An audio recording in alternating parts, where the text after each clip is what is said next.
Honey, you're gonna have to do a whole lot better than that to freak me out, alright? At its best, Until Dawn is a gleefully cheesy homage to horror movies set in a world built by a developer that clearly adores the genre. Although its thrills are tempered by a lack of story cohesion, a robust choice and consequence system, and a keen eye on horror's most ridiculous tropes, makes Until Dawn ultimately worth playing. Are we like in a movie right now? If we are, I hope it's a rom-com.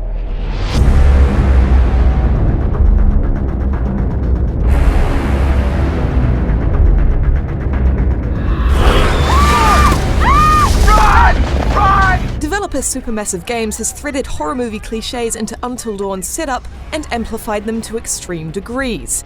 8 attractive stereotypes, played with great gusto by a well-rounded cast that's a little too good for this material. Excuse me, did you say something? Oh, did you not hear me? Was your sluttiness too loud? Have gathered together to party in a remote cabin on the top of a snowy mountain that can only be accessed by an unreliable cable car.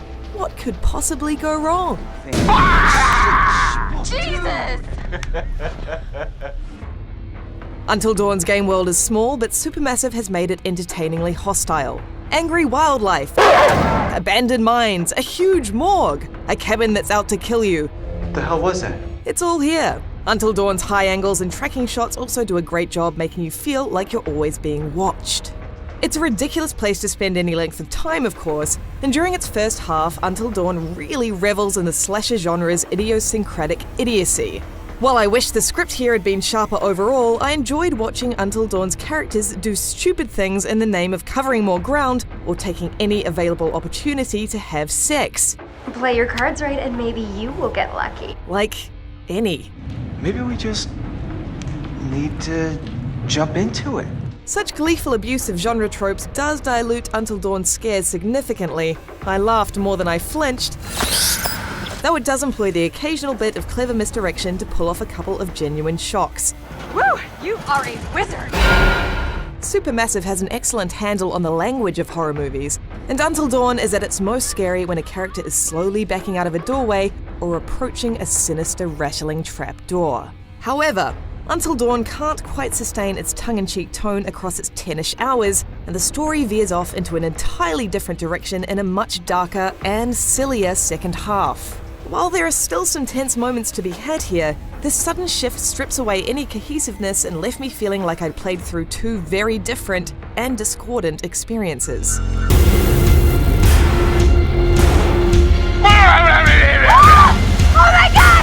Fortunately, Until Dawn encourages a more consistent sense of tension elsewhere.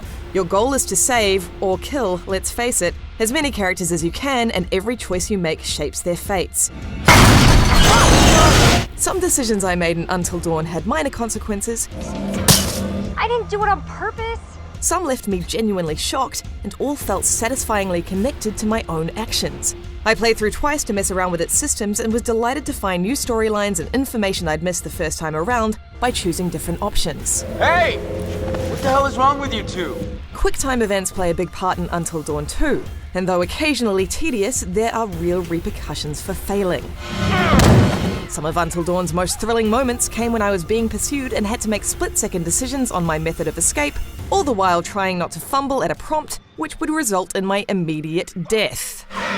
Oh my god! Less successful is Dr. Hill, a psychiatrist who will talk to you directly in between chapters. How did that picture make you feel? How you answer him has a subtle effect on Until Dawn's early scares. You'll encounter a needle if you say you're scared of needles, for example, but his role quickly descends into a strictly thematic one, which becomes redundant as the story takes that hard left turn.